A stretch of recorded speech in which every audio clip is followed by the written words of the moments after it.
Aim right, achieve big at KR Mangalam University. और बारिश के बाद अब खबर हरियाणा के बॉर्डर पर हुए एनकाउंटर की करते हैं। स्पेशल टास्क फोर्स ने दिल्ली हरियाणा बॉर्डर पर कुख्यात गैंगस्टर रोमिल बोहरा को एनकाउंटर में मार गिराया है। एनकाउंटर में गैंगस्टर की गोली से 2 सब इंस्पेक्टर की भी घायल होने की खबर है। गैंगस्टर बोहरा कुख्यात काला राणा नोनी राणा गिरोह का एक्टिव शूटर था। काला राणा और नोनी राणा लॉरेंस गैंग से जुड़े हुए हैं। गैंगस्टर बोहरा ने हाल ही में कुरुक्षेत्र में शराब ठेकेदार शांतनु की हत्या कर दी थी और इसके अलावा वो यमुनानगर के ट्रिपल मर्डर में भी वांटेड था। रोमिल लंबे वक्त से पुलिस के रडार पर था और कई आपराधिक मामलों में उसकी तलाश भी की जा रही थी। एसटीएफ को यह सूचना मिली थी कि रोमिल बोहरा दिल्ली हरियाणा बॉर्डर के पास मौजूद है। इसके बाद एसटीएफ ने इलाके की घेराबंदी की, ऑपरेशन शुरू किया। ऑपरेशन के दौरान जैसे ही एसटीएफ ने रोमिल को घेरने की कोशिश की, उसने पुलिस पर हमला शुरू कर दिया, फायरिंग की। जवाबी कार्रवाई में एसटीएफ ने भी फायरिंग की, जिसमें रोमिल गंभीर रूप से घायल हुआ। उसे अस्पताल ले जाया गया, लेकिन डॉक्टर ने उसे मृत घोषित कर दिया। इस मुठभेड़ में एसटीएफ के 2 जवान भी घायल हुए हैं। रोमिल बोहरा का हरियाणा और आसपास के इलाके में अपराध की दुनिया में बड़ा नाम भी रहा है। यमुनानगर में हुए तिहरे हत्याकांड, कुरुक्षेत्र के शांतनु मर्डर केस में उसके खिलाफ पुख्ता सबूत पुलिस के पास थे। इसके अलावा वो हत्या, लूट और फिरौती जैसे कई संगीन अपराधों में शामिल था। हरियाणा पुलिस ने रोमिल की गिरफ्तारी पर इनाम भी रखा था। पुलिस के मुताबिक उसने 8 महीने के अंदर ही 4 मर्डर किए थे।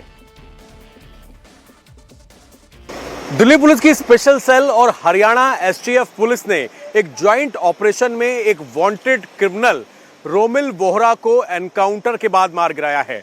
असल में पुलिस को यह जानकारी मिली थी हरियाणा पुलिस से कि रोमिल बोहरा नाम का एक वांटेड क्रिमिनल, जिस पर दिल्ली हरियाणा समेत लगभग 3 लाख रुपए का इनाम रखा गया था और हाल ही में कुरुक्षेत्र के अंदर शांतनु नाम के एक शराब कारोबारी की गोली मारकर रोमिल बोहरा ने हत्या की थी। इससे पहले रोमिल बोहरा जो है वो यमुनानगर के भी 3 अलग अलग मर्डर केस में वांटेड था, लगातार फरार चल रहा था।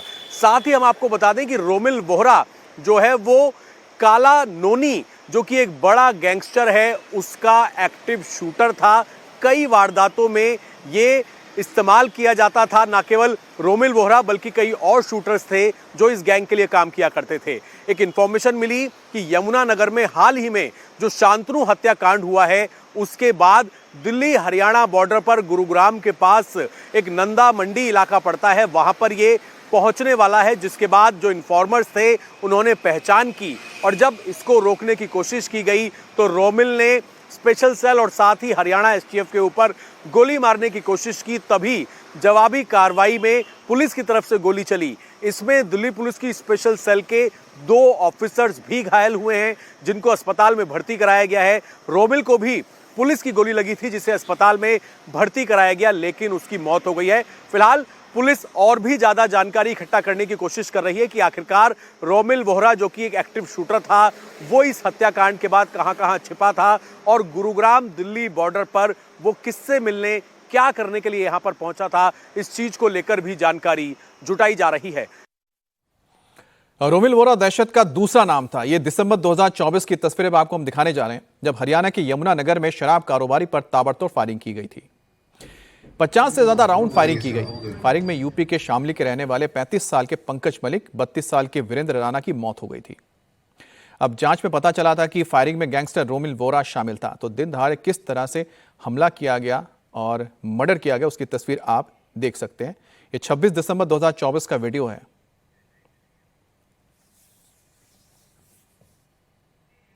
और अभय पराशर हमारे साथ जुड़ गए हैं। अभय, ये जो पूरी की पूरी घटना सामने आई है, जिसमें किस तरह से, आपने तो इसको बताया है, लेकिन पुलिस ने किस तरह से इस गैंगस्टर को घेरा था, क्योंकि लंबे वक्त से इसकी तलाश चल रही थी और कई आपराधिक मामलों में इसका नाम भी आया था।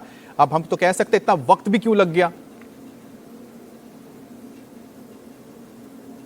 देखिए, बिल्कुल दर्जन भर से ज्यादा अमित ये अलग अलग वारदातों में शामिल था और सबसे बड़ी बात ये थी कि विदेश में बैठा गैंगस्टर, जो कि काला राणा एक कुख्यात गैंगस्टर है, और उसका भाई नोनी राणा, इनके लिए काम किया करता था। न केवल दिल्ली एनसीआर बल्कि हरियाणा के कई अलग अलग इलाकों के अंदर शराब कारोबारियों से फिरौती के लिए उनको मैसेज भेजना, चिट्ठी भेजना, और जब वो इनके कहे अनुसार इनको पैसे नहीं दिया करते थे तो उन पर फायरिंग करना। सबसे पहले जो आपने सीसीटीवी दिखाई, इसमें ट्रिपल मर्डर हुआ था।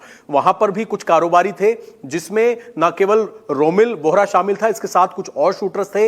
इन्होंने घेरकर मार्केट में सुबह सुबह 3 लोगों की हत्या की थी, उसके बाद यह फरार हो गया था। अभी 13 जून के आसपास की हाल ही में जो यमुनानगर के बाद कुरुक्षेत्र इलाका पड़ता है, वहां पर भी शांतनु नाम के एक शराब कारोबारी की गोली मारकर हत्या की थी और उसके बाद यह फरार चल रहा था। हरियाणा एसटीएफ से यह जानकारी दिल्ली पुलिस की स्पेशल सेल को मिली कि दिल्ली